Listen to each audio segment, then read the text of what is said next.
Accountancy का जो chapter number 2 है फाइनेंशियल स्टेटमेंट एनालिसिस पढ़ेंगे, जिसको हम शॉर्ट में मैं FSA भी बोलूंगी। मैं सिर्फ इंपॉर्टेंट क्वेश्चन बताऊंगी जो पेपर में आने का चांस बहुत ज्यादा है। थ्योरी का चैप्टर है, बहुत सिंपल चैप्टर है और काफी सारी चीजें आपने क्लास 11th में भी पढ़ रखी हैं, तो जल्दी जल्दी ये चैप्टर खत्म हो जाएगा। सबसे पहले आपसे डिफाइन पूछी जाती है आपके पेपर के अंदर कि what is financial statement analysis. तो प्लीज डिफाइन को अच्छे से पढ़ लेना, अच्छे से याद कर लेना, ठीक है। तो हम चैप्टर को समझते हैं, फाइनेंशियल स्टेटमेंट एनालिसिस यानी फाइनेंशियल स्टेटमेंट को एनालाइज करना। अब डिफाइन भी समझ लेते हैं।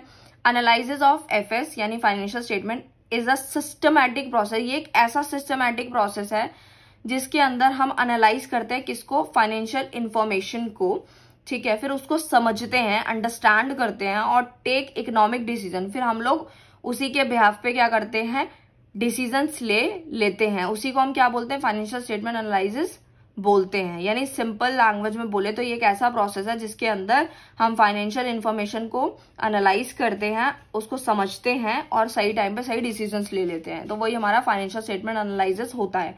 कौन कौन से टूल और टेक्निक है हमारे फाइनेंशियल स्टेटमेंट एनालिसिस को फाइंड आउट करने की, ठीक है। तो हमारे 4 हैं, ठीक है। एक तो है कंपैरेटिव स्टेटमेंट, दूसरा है कॉमन साइज स्टेटमेंट, थर्ड है ratio analysis, fourth one is cash flow statement.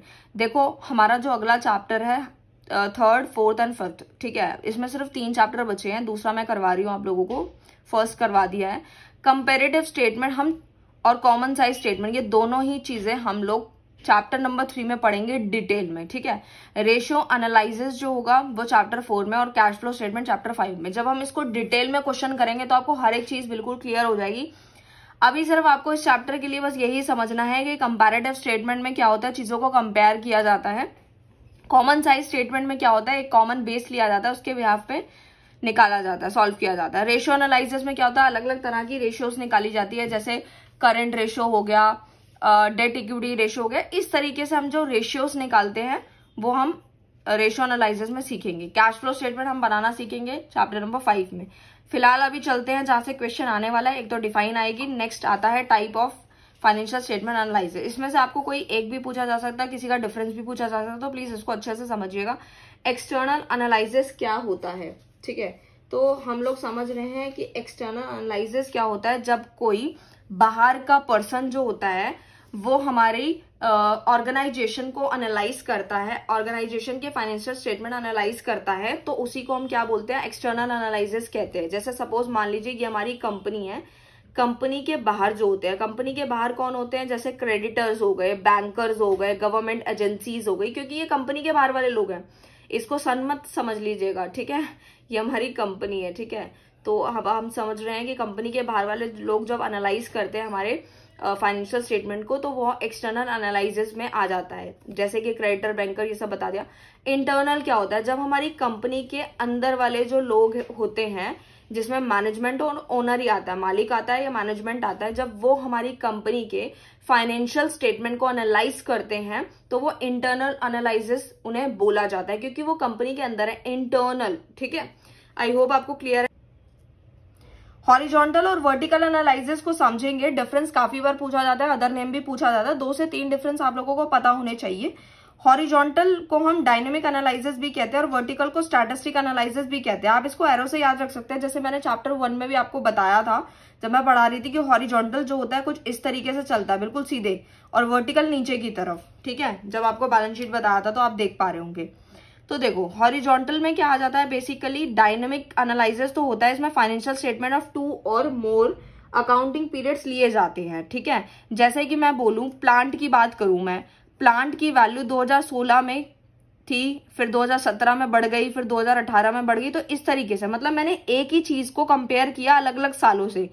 तो वही बता रहे हैं, deal with same item, deal किया जाता है सेम आइटम के साथ डिफरेंट पीरियड के साथ, ठीक है। तो वो क्या होता है, हॉरिजॉन्टल होता है। इसमें बहुत सारी चीजें होती है, जैसे प्लांट है तो उसको अलग अलग ईयर से, मशीनरी है तो उसको अलग अलग ईयर से, इस तरीके से। तो इसका आंसर आता है वो एब्सोल्यूट में आता है, यानी कितना इंक्रीज कितना डिक्रीज हुआ है, ये अभी बढ़ रहा है, सपोज कम भी तो हो सकता है, और परसेंटेज टर्म में इसका आंसर आता है, एब्सोल्यूट और परसेंटेज टर्म्स में इसका आंसर आता है। वर्टिकल एनालिसिस को हम स्टैटिस्टिक एनालिसिस कहते हैं। इसके अंदर हम सिर्फ एक पीरियड को ही लेते हैं, मतलब एक अकाउंटिंग पीरियड को ही लिया जाता है, एक साल को ही लिया जाता है। ये जो डील करता है वो डिफरेंट आइटम को लेता है सेम पीरियड से। सेम पीरियड मतलब एक ही साल की बात होती है इसके अंदर, और डिफरेंट आइटम्स होती हैं, जैसे कि मशीनरी हो गई, बिल्डिंग हो गई, इन सबको कंपैरिजन करना एक ही साल के अंदर डिफरेंट आइटम के साथ, मशीनरी, बिल्डिंग, स्टॉक, ये सब। तो इसका जो आंसर आता है वो परसेंटेज टर्म्स में आ जाता है। फिर आता है इंट्रा फॉर्म कंपैरिजन, फिर आता है इंटर फॉर्म कंपैरिजन। देखो इंट्रा फॉर्म कंपैरिजन को हम ट्रेंड एनालिसिस भी कहते हैं। जैसे फॉर एग्जांपल किसी कंपनी की नेट प्रॉफिट रेशियो 2016 में 15% थी, 2017 में 14% हो गई, इस तरीके से। तो ये ट्रेंड बता रहा है कि पहले के अकॉर्डिंग कम हो रही है, ठीक है। अगर हम और आगे का निकालेंगे तो और पता चलेगा कि कितना कम ज्यादा हो रहा है। तो ये ट्रेंड बता रहा है, एक ही कंपनी की बात हो रही है इसके अंदर, ठीक है। तो उसे बोलते हैं हम इंट्राफॉर्म कंपैरिजन। इंटरफॉर्म कंपैरिजन को हम बोलते हैं, उसका अदर नेम होता है क्रॉस सेक्शनल एनालिसिस। इसके अंदर क्या होता है, सिर्फ एक साल को ही लिया जाता है। जैसे इसके अंदर हम 2 या 2 से ज्यादा साल ले सकते हैं इंट्राफॉर्म के अंदर, क्योंकि हम एक ही कंपनी को और अदर ईयर से कंपेयर कर रहे हैं, और यहाँ पे सिर्फ एक ही ईयर को अलग अलग कंपनी से कंपेयर करते हैं। क्रॉस से आप समझ सकते हैं कि इसको अलग अलग कंपनी, जैसे ये एक कंपनी है, ये एक कंपनी है, ये एक कंपनी है, इस तरीके से कंपैरिजन जब हो रहा है एक ही साल के अंदर अलग अलग कंपनीज का, तो वो बोलते हैं इंटरफर्म कंपैरिजन। आई होप आपको क्लियर है। नेक्स्ट चलते हैं हम लोग अपना parties interested in financial statement analysis, ठीक है। इसमें क्या कौन कौन आता है, मैनेजमेंट हो गई, एम्प्लॉयज हो गए, ओनर, कस्टमर, बैंकर, ये वो सारी पार्टीज हैं जो हमारी फाइनेंशियल स्टेटमेंट एनालिसिस में इंटरेस्टेड होती है। ये हम क्लास 11 में भी पढ़ चुके हैं। अगर आप इसको डिटेल में पढ़ना चाहते हैं तो आप वो वीडियो भी देख सकते हैं क्लास 11 का। लिमिटेशन भी हम लोग पहले भी पढ़ चुके हैं, सेम लिमिटेशन है आपके अकाउंटिंग वाला, बस मैंने लिख दिया। स्टेटमेंट एनालिसिस ये हम क्लास 11 में पढ़ चुके हैं, बिल्कुल सेम है। Historical analysis, ignore price level changes, not free from bias, window dressing, ये आप वहां से भी देख सकते हैं, डिटेल में आता है काफी बार, तो वो आपने पढ़ रखा है already. Objective, purpose, significance of financial statement क्या रहेंगे, हमारे फायदे क्या हैं हमारे फाइनेंशियल स्टेटमेंट एनालिसिस के। पहला है प्रॉफिटेबिलिटी।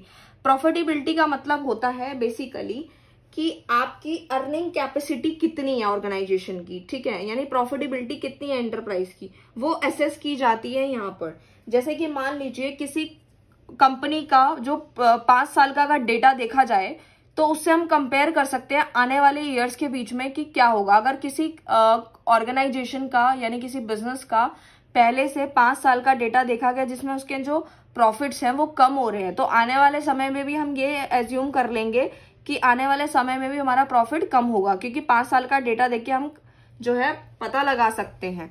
नेक्स्ट आता है असेसिंग द मैनेजरियल एफिशिएंसी। इसके अंदर क्या होता है, जो मैनेजमेंट होता है वो कुछ एरियाज बता देता है, जैसे कि वो एरियाज जो है वो एफिशिएंट है या इनएफिशिएंट है, ठीक है, यानी कि किन एरियाज में अच्छा काम चल रहा है, अच्छा मैनेजमेंट है, अच्छा प्रोडक्शन है, अच्छा मार्केटिंग चल रहा है। तो ये सारी चीजें मैनेजमेंट पता लगा लेता है, और कौन सा एरिया जो है इनएफिशिएंट है, कहाँ पे काम अच्छे से नहीं चल रहा। नेक्स्ट आता है इंटरफर्म कंपैरिजन। क्या होता है, जब एक कंपनी अब दूसरी कंपनी से कंपेयर करती है अपनी पोजीशन को, तो उसे हम इंटरफर्म कंपैरिजन बोलते हैं। फोरकास्टिंग क्या होता है, फोरकास्टिंग का मतलब होता है अगर हम ये देखें कि हमारा प्रॉफिट जो है वो बढ़ रहे हैं 5 सालों से, अगर हम ये देख रहे हैं कि हमारा प्रॉफिट बढ़ता ही जा रहा है, तो हम फ्यूचर में भी यही मान के चलते हैं प्रीवियस ईयर जो हमारे को प्रॉफिट हुआ था, अगला जो आने वाला साल है उसमें हमारा प्रॉफिट जो है वो ज्यादा होगा। तो हम लोग क्या कर रहे हैं, पिछले प्रॉफिट्स को देख के आगे आने वाले जो प्रॉफिट्स हैं उनको भी देख लेते हैं कि इतना प्रॉफिट हो सकता है। तो वही फॉरकास्टिंग करना, फ्यूचर की चीजें पता लग जाती हैं। आई होप आपको चैप्टर क्लियर है। नोट्स चाहिए तो टेलीग्राम पर मिल जाएंगे आपको इस चैप्टर के।